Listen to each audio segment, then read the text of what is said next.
I was sitting in the cabin on the lower deck.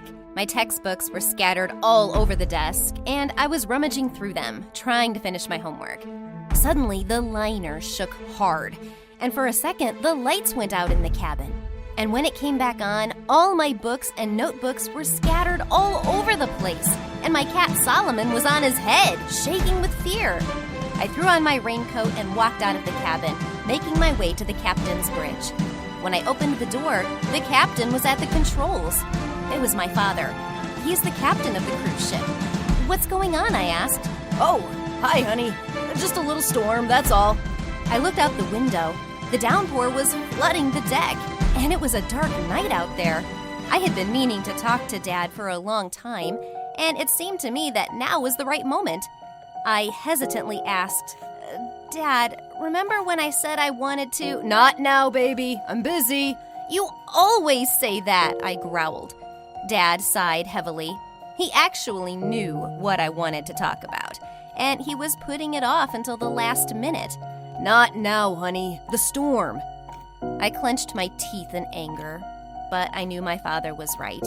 He was the captain, after all. After a few minutes, I went back to my quarters.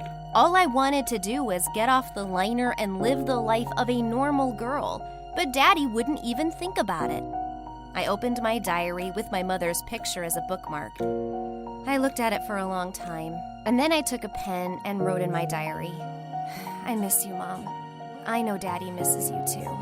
It's not easy for him right now." After I finished the page, I put the diary away and went to bed. Despite the strong swings, I managed to fall asleep. Early in the morning, I went up to the upper deck. The sun was just coming up over the horizon and was flooding everything around with a bright glow. I looked at the sunrise and realized that even this amazing miracle of nature was boring to me. I saw it every day. Maybe a yoga class would be more interesting. Standing in Shirshasana, I realized that I was bored here too. I didn't finish the class and went to a restaurant. The whole time I was eating breakfast at the table, the chef was shouting from the kitchen. Suddenly, I heard the sound of shattering dishes, and my cat Solomon leapt out of the kitchen door. In his teeth, he was holding a piece of expensive tenderloin and was fleeing the scene of the crime as fast as he could. I rushed after the thief. He ran out onto the deck and skillfully maneuvered between the passengers. I, on the other hand, was having great difficulty navigating my way through. Trying not to run into another guest, I didn't notice the puddle of water and the mop in front of me. I slid forward. I only stopped when I ran into a bucket of water. I fell with a loud bang. The bucket was on my head, and I couldn't see anything. Suddenly, I felt someone grab my arm and lift me up. Pulling the bucket off my head like a knight's helmet, I saw a charming guy. He was tall and well-built. I was confused and could not utter a word, so he took the lead. "You should be more careful." I nodded my head. He looked at me curiously. "I'm Adrian," he said. He waited for me to introduce myself. His smile made me lightheaded, and I blurted out, "I'm a bucket." "What?" "Oh, I'm Abigail." Adrian held out his hand to me, and I extended mine in return. It was the most bizarre encounter I'd ever had with a guy. Our conversation was interrupted by the cook, who ran past us screaming, "I'll get you, you bloody thief!" "I'm sorry, I have a cat to save." With those words, I ran after the cook, hoping to get to Solomon first. Shortly afterward, I was dragging the fluffy troublemaker back to the cabin. The cat sat down on the bed and licked its paws. And I, after remembering how much homework I had to do, got back to it. I was diligently writing something in my notebook, but all my thoughts were focused on Adrian. I looked at the piece of paper. My hand automatically drew a portrait of my new friend. Oh no, I think I'm in love. I sat there for another half hour trying to concentrate on my homework, but I couldn't do anything. So I decided to walk around the cruise liner, hoping to meet the handsome man again. I went into the restaurant. It was empty. I went to the gym. He wasn't there. I checked out the casino, and Adrian wasn't there either. I ran around the ship all night. But the ship was so big. I never got to see my Prince Charming. I was getting desperate. but I looked up at the bridge and I saw Daddy going somewhere. I had a wonderful idea. I cautiously opened the door to the bridge, once again making sure no one was inside, sneaked inside. I opened my father's laptop.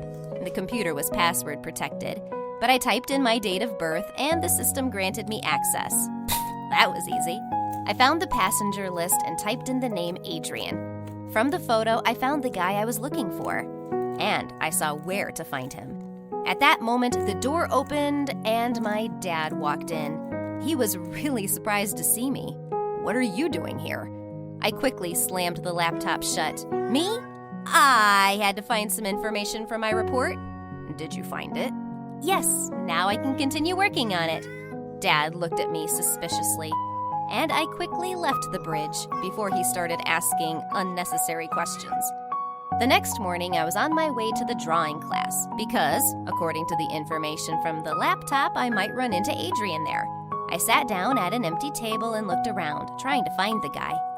Suddenly, a piece of paper flew at me. I looked around, and I saw Adrian. He was waving at me and smiling awkwardly. I waved back. The artist put a vase of fruit in front of us and told us to draw a still life. I picked up a brush and paint. As I was finishing my painting, Adrian came up to me. He put his work on the table in front of me. Adrian had painted me with the brush in my hand. I stared at his work so intently. I didn't notice the young man leave. I glanced in my notebook. The next thing on his schedule was a cooking class. This guy was full of surprises. At a cooking class, I was greeted by a chef. She said, "We're working in pairs today. Find yourself a partner." Adrian just happened to be alone. I was on my way to him when some girl pushed me. She took a seat next to my Adrian and started flirting with him. I was so annoyed by her behavior. I took a glass of juice from the table and pretended to slip. I fell to the floor, and the juice flew out of my hands and spilled all over the little upstart's dress. I got up and brushed myself off. "Oh, I'm so sorry. I'm so clumsy." "Do you even know how much this dress costs?" exclaimed the girl. "You should wash it sooner rather than later." She stormed out of the room. I took a seat next to Adrian. He whispered in my ear, "That was clever." "I don't know what you're talking about," I shrugged. Adrian and I made a great cream soup, but when I tried to serve it to him, the guy was gone. Okay, I'll catch him in the... I opened my notebook to see where he was going next. Rock climbing? I'm terrified of heights. When I got to the rock climbing wall, it got worse. Adrian's voice came from somewhere above. "Hey, come up here!" I took a deep breath, hooked up the safety strap, and stepped on the first climbing hold. Then I grabbed the second, then climbed even higher. It turned out that climbing up was easier than I thought. A few minutes later, I was at the top. "You are a brave girl," Adrian said. "It's easy," I said. "Right. I'll see you at the bottom then." "Sure, I'll be right behind you." Adrian pushed off the wall, and the cable slowly lowered him down. I looked down and only now realized how high I climbed. My legs stiffened, and my hands began to shake. Maybe this was the perfect excuse to finally get over my fear. Adrian was standing at the bottom waiting for me.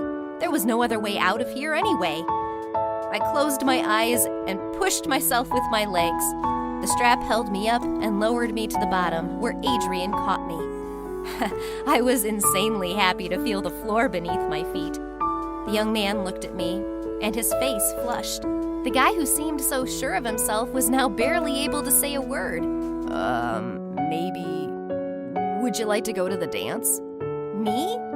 Yeah, I'd love to." "Yes? Great!" he said enthusiastically. "I'll see you at the party then."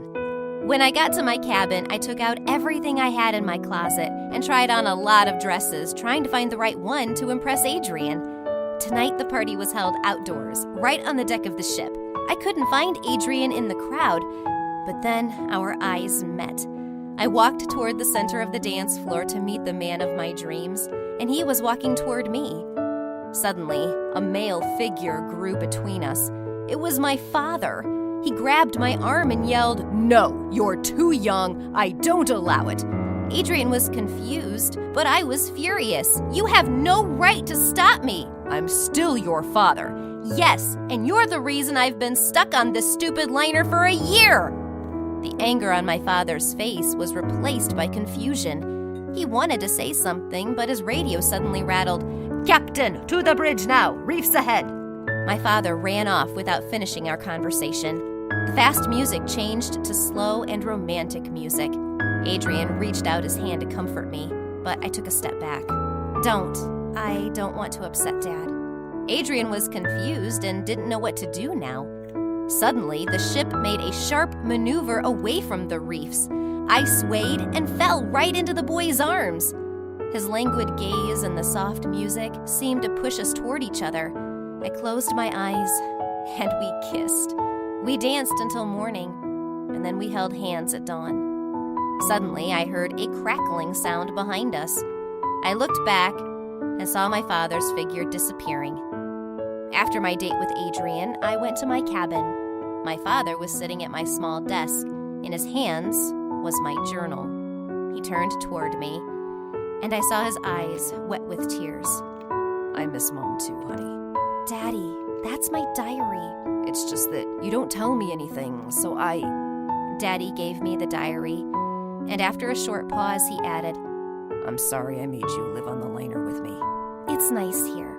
Only I want to go to school like everyone else, wander around the mall. Daddy hugged me. When the cruise is over, we'll go home. Thank you. I spent the rest of the trip with Adrian. We watched sunrises and sunsets. I even started to enjoy rock climbing, which helped me get rid of my fear of heights. But our cruise was coming to an end, and we knew our relationship would soon be over. On the last night of the cruise, we stood on the deck holding hands. I asked Adrian, "You will write me, won't you?" Of course. I'll write you every day.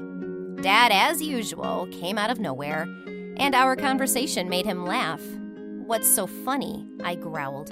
Actually, Adrian's from New York, too. So much drama for nothing. When we got ashore, I finally got to live the life of a normal girl. Adrian and I kept seeing each other. By the way, Dad moved to a smaller liner so we could spend more time together. Could you live on a liner for a year? Are you sure you wouldn't get bored?